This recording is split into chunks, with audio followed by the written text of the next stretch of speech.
Hello, everybody. Happy Monday. I am Julie Barrett, founder of Conservative Ladies of America and Conservative Ladies of Washington. I'll kind of stall a little bit here for the first few minutes, give people a chance to jump on. Um, we released yesterday or maybe Saturday, we released our 2024 Washington State primary election recommendations. And we had a lot of questions about some of our picks, some of why did you pick these people? Why didn't you pick those people? How come you didn't pick anybody? And so I wanted to make a video and kind of go over some of those things for you live. And I wanted to go live so that if you guys have questions, you can ask those in real time and I can answer those live. But I wrote down a bunch of the questions that we have been getting on social media and via email. So hopefully I imagine that a lot of people have the same sorts of questions. So to kind of give you a little bit of background, when I started Conservative Ladies of Washington back in 2020, 2021, it was kind of a happy little accident, definitely a God thing. I never set out to create a political organization. It really, truly just evolved from a Facebook group into what it is today. And in 2021, 3 weeks after we launched Conservative Ladies of America officially, we had the situation with our family, with our daughter, and the homeless shelter in Seattle Children's Hospital. And that's kind of when I got involved in legislation and really wanted to go down the rabbit hole of who who are the people that voted to pass these laws that were impacting my family in such a profound way. And so that got me personally engaged in legislation. I was working with legislators and using the audience of Conservative Ladies of Washington to leverage the citizen voice against some of the bad policy that was happening at the time in Washington. And then our work has just grown, and we have a whole team that makes up our legislative action team. We have a number of other members that join us on Thursdays for our lunchtime legislation, where we discuss throughout the session and right before the session, we would discuss bills that were going on and action that needed to be taken and steps that citizens could take beyond just signing in on a bill and voting pro or con. So many different ways that a citizen can take action. So that was really how that piece of it evolved. Now in 2021, when I first got into the legislation stuff, it was because of State Representative Brad Clippert. And he was a state representative from the 8th District over in the Tri-Cities.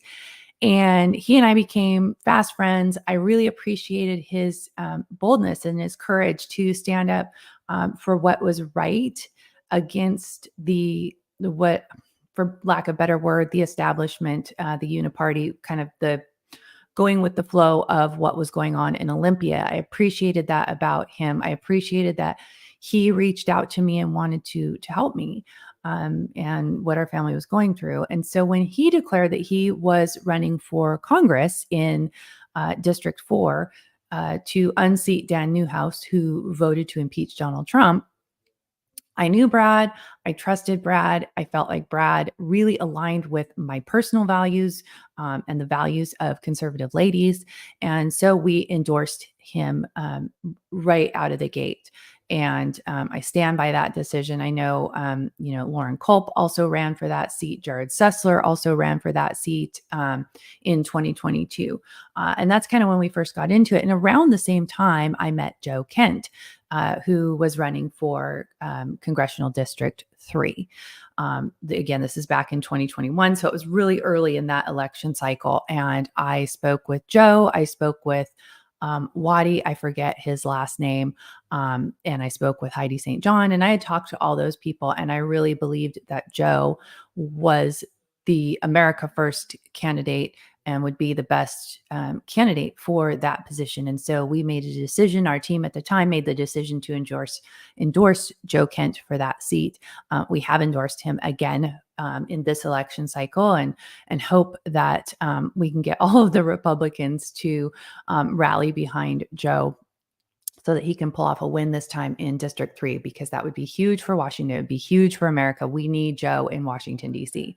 So that was kind of how we got into endorsements in the first place. And it was really not ever my intention to be really election focused for CLW, because once we got into policy, that was really what I wanted our niche to be. And there was a huge hole in that area. And so it seemed like a really good use of our energy to direct citizen engagement and education to the legislation and the policies that are being made to impact people in their daily lives. And so it's, and again, another happy little accident.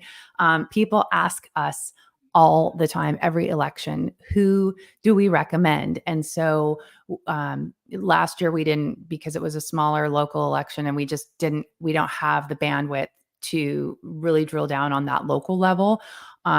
We are completely a volunteer organization.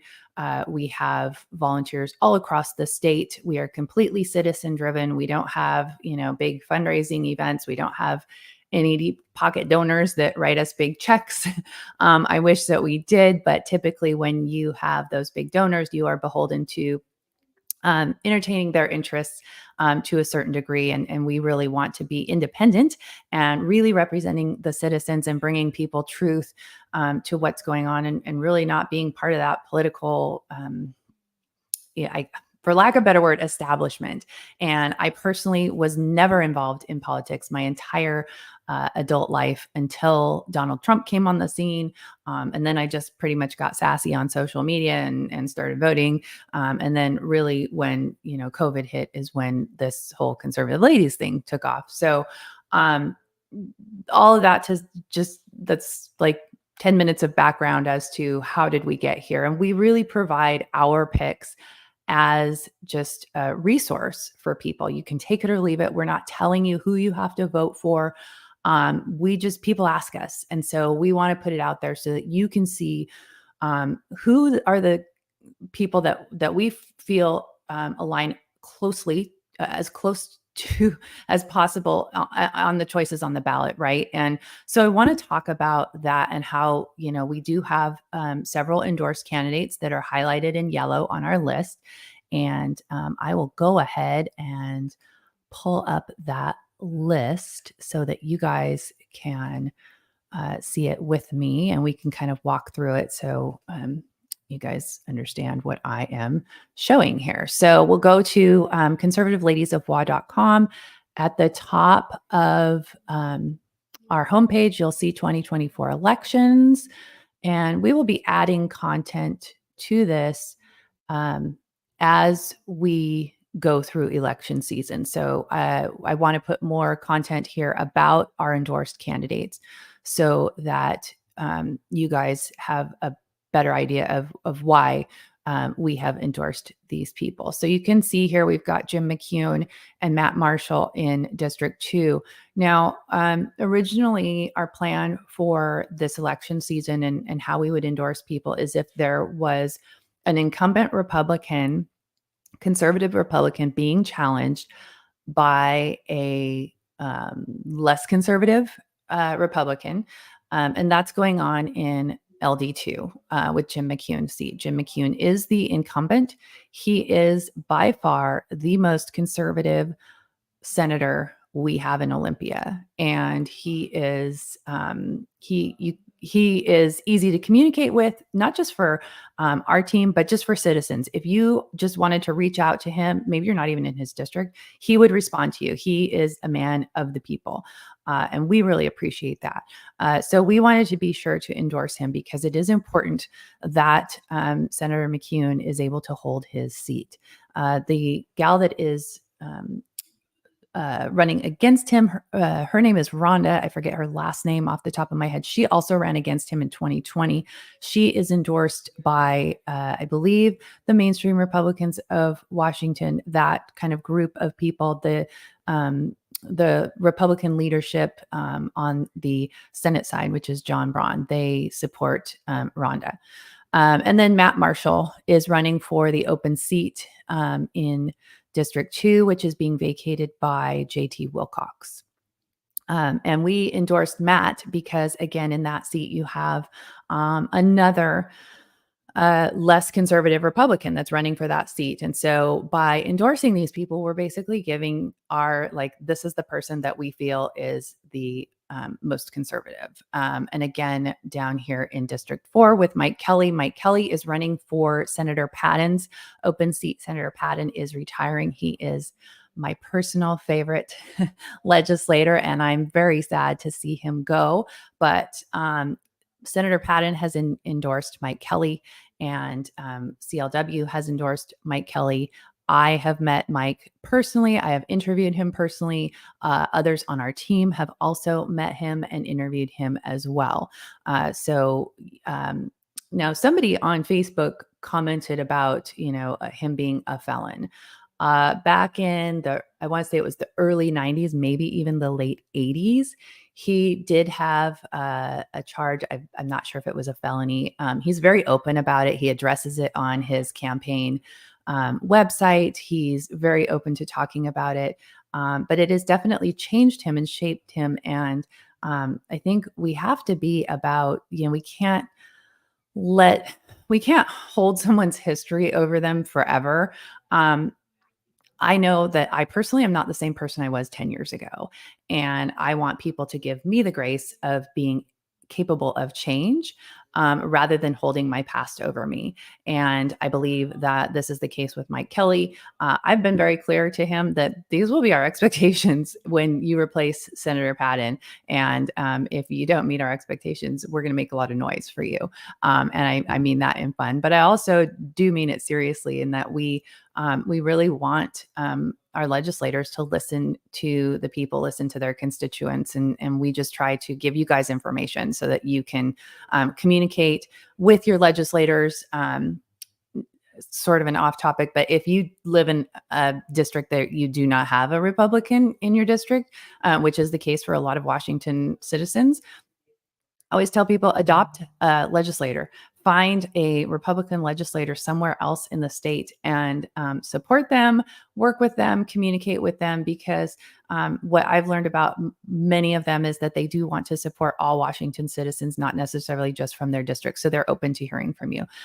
We endorse Jenny Graham because we work with Jenny Graham a lot. Really like and appreciate the work that Jenny does. And so we just wanted to give that highlight because she is a strong conservative. Jim Walsh, same deal. Jesse Young here in District 26 is running to get his seat back. He ran for the Senate seat in that district in 2022, lost it to, oh gosh, what's her name? Emily's her first name, I forget, but she is a far left Democrat. She's endorsed by Planned Parenthood and all those woke people, radical leftists, Marxists, you name it. She's running for Congress in District 6. So hopefully there is no Republican running for that seat because if she vacates it, if she wins, her term's not up until 2026. And so if she vacates it, I think the Democrats get to fill that seat. So anyhow, Jesse Young, strong conservative. He was always a consistent conservative vote in the legislature. And so he's running to get his seat back. He is running against a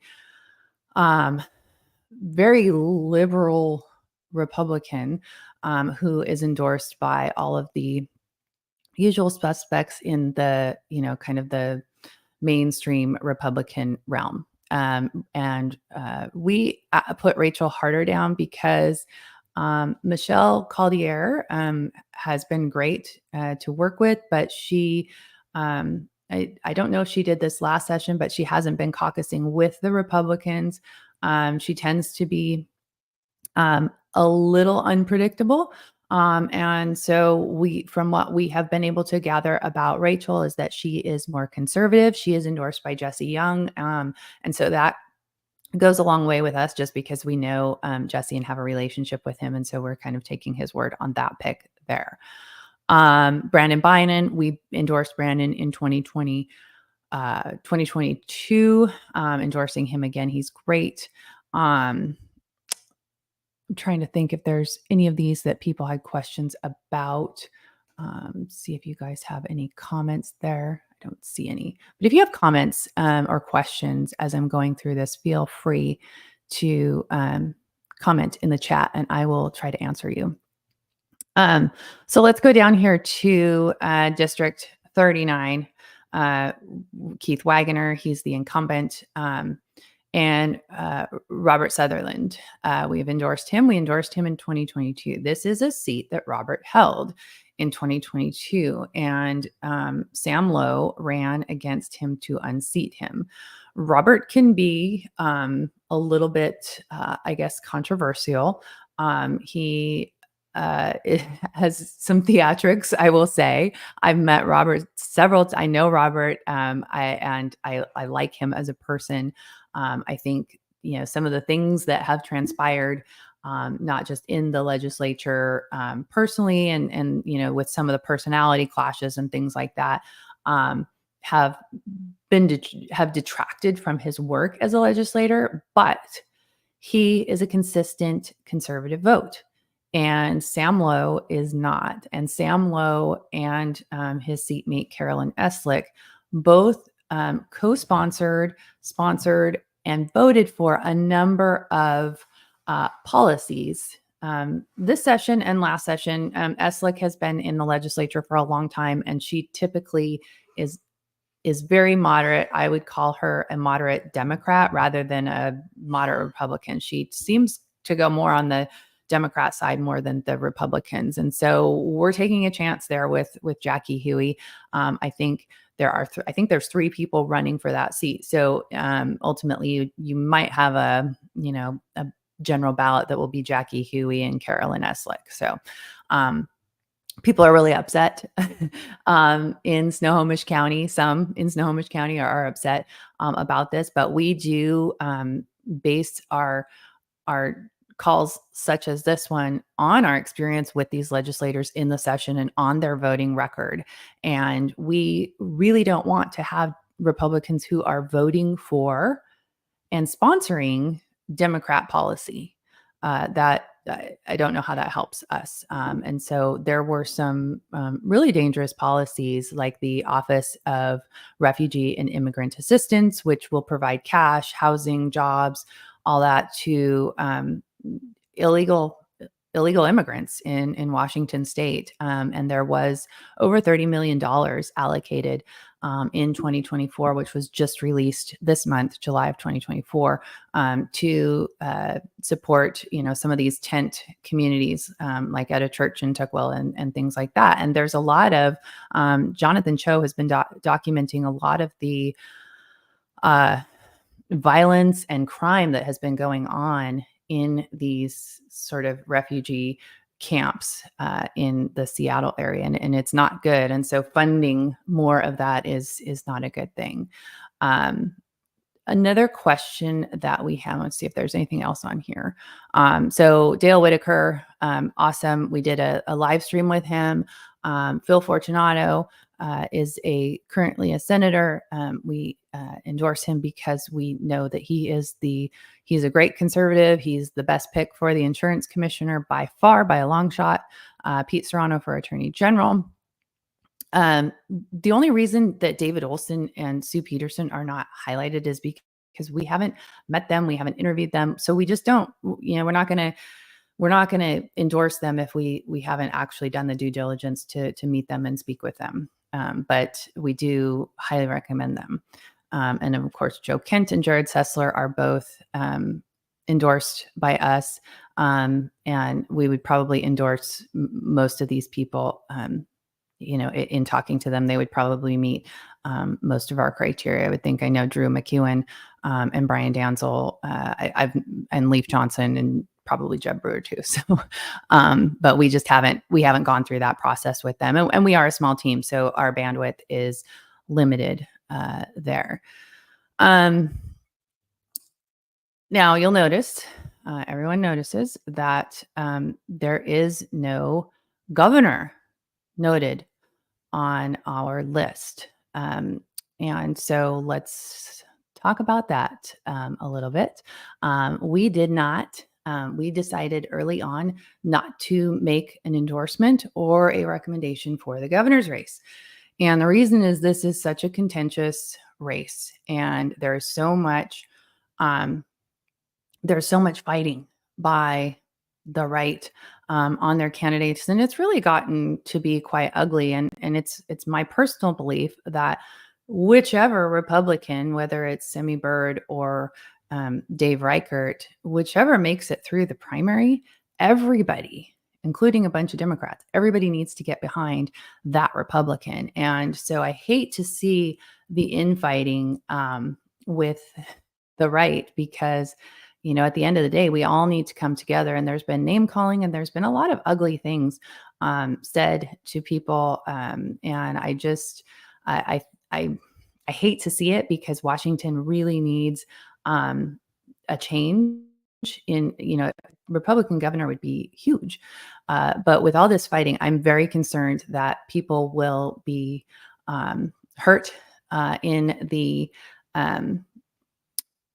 after the primary. They will be hurt and will sit out in the general for that governor's position. And we need not do that. We need to figure out how we are going to build a bridge and work together to make change. And so I really felt like we, as an organization, because our focus is on legislation, it made a lot of sense for us to focus on the legislative seats. And there hasn't been a lot of that focus from other organizations. It's really all about the statewide races, and we want to give as much support to these legislative districts as we possibly can, and encourage citizens to support these candidates and volunteer with these candidates and go door knocking and do the things that you can to help get Republicans elected to the state legislature, because that's huge. If we lose seats, and that's a very real possibility, there are a number, because of the redistricting, there's a number of open seats, a number of Republicans got districted out, and that was intentional. And then there's been a lot of people that are retiring, Senator Patton, Senator Linda Wilson I think she's the 17th. Ann Rivers, she got redistricted out. And then, of course, like JT Wilcox, and there's a few other Republicans on the House side that are not running again. And so those are open seats. And I can tell you that the Democrats are very strategic, and they are doing everything that they can to pick up those open seats and to flip seats where they can. And so we don't have we can't afford to lose any seats. We need to pick up seats. And so we need citizens to be focused on that, because that's where the laws that are made that you're living under is in the state legislature. And so that's why we decided that we were going to make that our focus. And I'll tell you, it has been very difficult to channel people's energy away from the governor's race. That's definitely top of mind. And I will say, I don't vote in Washington anymore. I do live in Florida now. That's not a secret. And so some people who don't care for my opinion will use that, well, Julie lives in Florida, so her opinion doesn't matter anymore. And that's fine. If that's how you feel, then that's fine. I'm still very engaged. Most of our team, there are another 2 or 3 people that have left Washington that are still working in fighting for Washington. They still work on our legislative action team. They're still trying to fight against the bad policy in Washington. God bless them. But primarily, I'd say 95% of our team is in Washington and across Washington, and they work very hard to try to get this information out, to gather information, to help educate people, and to vet these candidates. And so If I was voting in Washington, do I have an opinion about who I would vote for governor? Yes, I do. And maybe I'll make a video about that on my own channel, and then you guys can go watch that there. But for this purpose, we did not want to make a recommendation. We get enough flack just on these recommendations that it just isn't worth it to us to get caught up in that fight. I see Shaded Muse has a question. What about Eastern Washington's Congress seat to replace Kathy McMorris Rogers? There's 6 Republicans, 5 Democrats. Could 2 Democrats advance to November? And would Republicans run a write-in candidate? That's a good question about a write-in. Yes, 2 Democrats could certainly advance to the general. I was going to say I think, but I was in Spokane in May.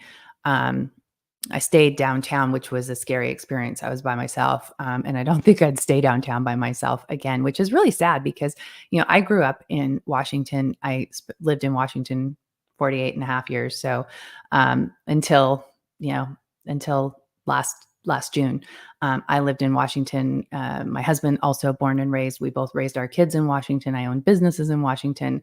Our parents are in Washington. Our kids are in Washington. So we're still very vested in Washington. And my dad used to take us over to Spokane. We lived in the Linwood, Washington area, and my dad used to take us every summer several times because he had business over in Spokane. So our vacation was in Spokane at a hotel with a pool.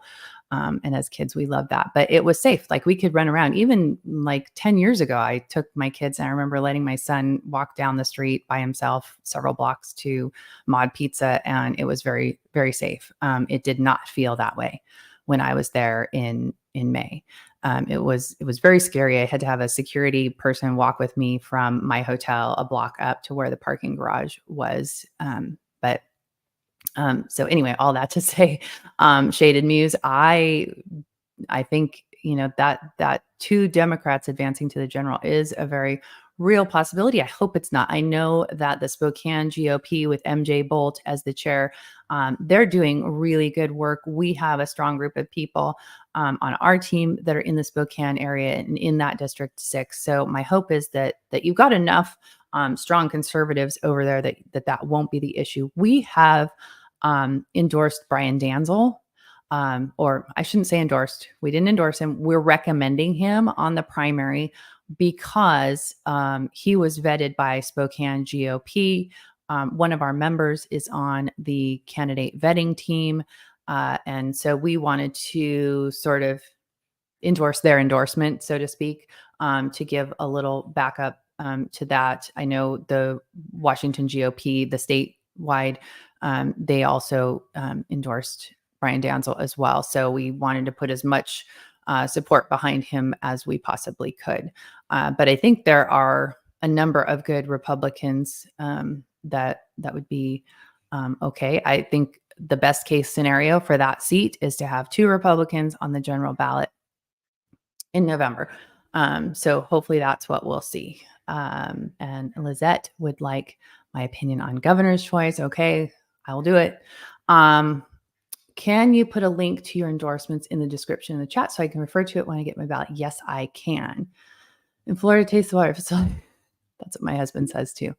Okay, so I'm going to put this recommendation in the chat. You left out governor. I just finished talking about governor, Shaded Muse, and why we didn't do that. Also, why are you not endorsing Rob Chase? David has met, David Voles has met Jenny Graham. We are, again on, I'm looking at that, Michael Schmidt. I believe that came from our Eastern Washington team. David Schmidt over Rob Chase, thought he would be a little bit more conservative based on what the folks over there have come up with in their research. And we don't have like a form that these candidates fill out. It's very much a personal interview. And we ask questions kind of off the cuff. So they don't know what's coming. They don't know what to expect. And sometimes our questions are based on the previous answers. that they gave. And another thing I want to go over on our recommendations is that sometimes it's not that we like the candidate that's on the list, but we feel that it's the best candidate of the choices available. Um, and there are a number of races where that is the case. Um, for instance, let me share my screen again so you guys can see what I'm talking about.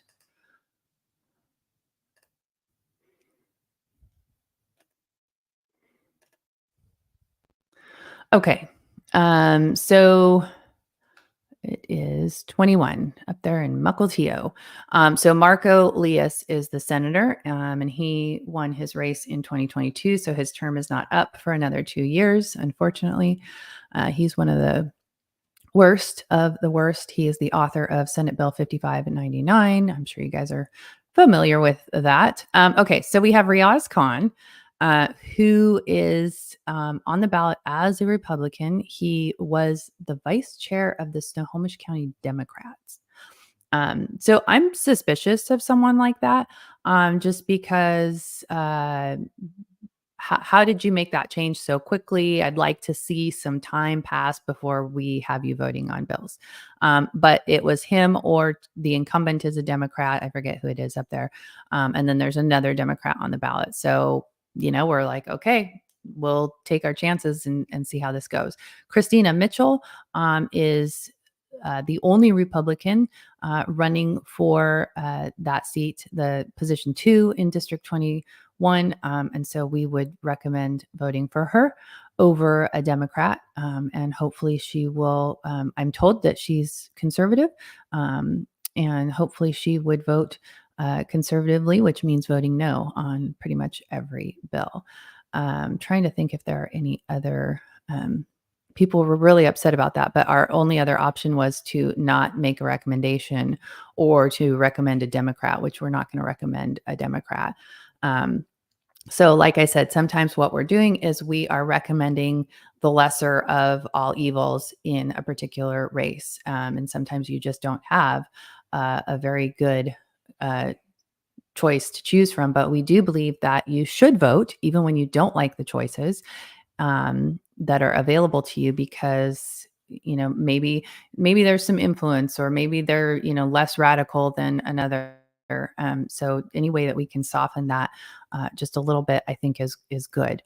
In like District 2020, District 22, there are only Democrats on the ballot, so we're not going to write them in. And then in District 7, we didn't put anybody down for, Senator Short, her term is not up until 26. And then there are a number of Republicans, I think 3 on each, because both of these are open seats. And we just haven't had the time to, we just be kind of throwing a name out there. We will try to do that here in the next couple weeks before ballots drop, and see if we can figure out who would be the best picks there. Okay, just checking to see if we have any other questions. I want to show you guys, lastly, we have this cool feature on our website. So if you go to our homepage, conservativeladiesofwa.com, and you go to the issues tab and you come down here to our Legislative Action Center. Where is it going to be? Okay, let's say,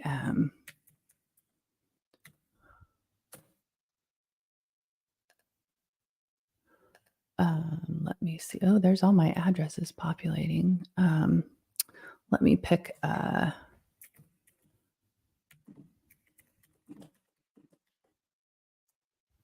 see if that'll, okay. So this is really cool. You can, I'm just gonna, so that the address isn't sitting up there. You can come to this page, and it's our election center. And so you're going to put in your address and your zip code. It tells you when the elections are. it gives you all of these links to different voting resources. And then you can come down here. And so this is District 21, I think. Um, uh, District 32. Okay, they've been redistricted. So let's just see who our people are. So you can see Lori Thies. I know she's on our list. And then this would be position 2. Lisa Rezak also is on the list. I believe they're both on the list. I'll have to double check that. So you can go to your election center on our website and put in your information, and you can do more. You can look around at this and see, who's running. It gives you everybody that is going to be on your ballot, and then also will show you, when your election dates are, and things like that. So that's kind of a cool thing that we've got on our website right now, and anyone can use it. We don't do anything with your information, your address, your phone number, anything like that. So I would encourage you to check that out, snoop around, share it with people, especially, people that aren't necessarily politically engaged. Give them that link so that they can go and snoop around for themselves, and then, share the recommendations. I always would say, do your own homework. These are just our conservative ladies recommendations. And, we tend to go with someone that is going to be as conservative as possible. And, I've been told a number of times, well, don't you want to endorse or support the candidate that will win? No, I want to support the candidate that aligns with my values. And I think that's really where we get it wrong in politics is, well, we just want to support the person that will win. And so we abandon the person that aligns with our goals. And we've compromised so much that we're in this place, not just in Washington, but across the country and nationally, where we have people that are, radical in their policy making. They do not follow their state or federal constitutions. And we have done that because we sacrifice values for the candidate that can win. It's like whoever has the most money can win, and that's not how our government was designed to be. And the only way that we get back to government for the people by the people is to support candidates that align with your values, even if they may not be able to win this year. We have to look at this as a long game. And I would say in a state like Washington, where you've had decades on decades of Republicans not winning, and it floors me when people blame it on me. Like, hey, I just showed up 3 years ago, 4 years ago, and you're blaming, 2 decades ago on our picks for 2024. It's interesting. But I think that the strategy of going towards the middle has been wrong. I mean, you don't see Democrats going towards the middle. You see them running as fast to the far left as they can. And I'm not saying that we should run to the far right, but I am saying that we should support candidates that align with our values. And sometimes that might not be the candidate that will win, because oftentimes the big donors want to give money to candidates that they can control, and it's difficult to control a conservative, free-thinking candidate. So I don't see any other questions. Hopefully, I've given a thorough explanation on this. I talked a lot longer than I had expected to, but there's been a lot of questions, some controversy. It shouldn't be. It's just, this is just our opinion. These are our recommendations. Take it or leave it. It's your ballot. It's your vote. It's your choice. And we're just putting this out there because people ask us. And so we want to give you our best recommendation based on the work that we do and the candidates that we have talked to. So please do feel free to message us through our website, conservativeladiesofwa.com, if you have any questions or suggestions. If you know of a candidate that's on there that's not highlighted yellow that you think we should talk to more, please reach out to them and have them contact us. That's the easiest way for them to get plugged in to what we're doing. With all the conservative initiatives this year, how can we stop Washington Supremes from vetoing? That's a very good question. Yeah, there's what is it? 2066 is the gas bill initiative that just got turned in the other day with like over over like 540,000 signatures, which is awesome. I am concerned though with the initiative process in Washington, and like you said, with the courts being, having so many appointees by Jay Inslee and really being politically captured. I have concerns about that, but I know that if they are voted on by the citizens and they pass, the legislature cannot repeal them for 2 years or change them for 2 years. Um, uh, so at least there's that, which is still kind of scary because 2 years isn't that long. The other thing is the three that passed this year, the legislature can repeal them in the next session. They can change them and do what they want. So the Democrats in Washington were very clear that if on the Parents' Bill of Rights initiative, if it put any of the LGBTQ youth at risk, then they would make changes right away. And they were, I mean, there's a lawsuit, maybe you don't, there's a lawsuit going on over that by is it the ACLU? I forget who is trying to repeal that already. So I just encourage parents to be on guard. The Parents' Bill of Rights doesn't change a lot of things. As far as parents' rights in Washington, as you know, I'm not even in Washington. Our insurance, however, is in Washington, and we have a daughter who is still 17, and I can't communicate with the insurance company unless she signs a release of information. So it took me like a week to be able to get information on behalf of my minor child. And that's all because my insurance company is located in Washington. So I just encourage parents to be really on guard, protect your children, get your children out of government schools by all means possible, get them out. Get them out of the state. And Washington is not safe for kids. California, Oregon, all those Democrat states are passing really dangerous legislation for families. Yes, remembering $30 car tabs. Yes, I remember that too. Wasn't that back in like 1996 or something like that? I remember watching that on TV when my firstborn was just a new one, and thinking that was really cool. And I remember how much younger what's his name? Tim Iman was so much younger then, but weren't we all? So that was nearly 30 years ago. Anyway, so check out the website, conservativeladiesofwa.com. We have that 2024 elections page.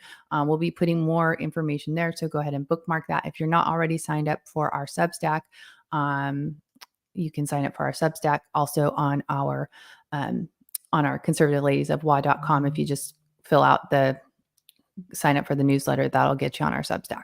So thank you for watching. Thank you for being engaged in whatever level you are in what's going on in politics, whether it's elections or legislations and legislation.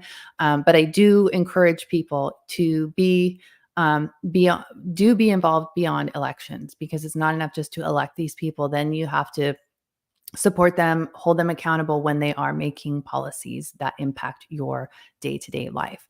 And the more citizens start engaging, the easier it will be to hold elected officials accountable. The Democrats have been able to, run roughshod over Washington state because citizens, including me, I am equally to blame. Like I said, I just got into this a few years ago. And so we all have a duty to get involved and speak up and put an end to what's going on in our country. So thanks for watching. Please, if you know other people have questions about our primary election recommendations, please feel free to share this. Thanks so much for watching, and I'll see you again next time.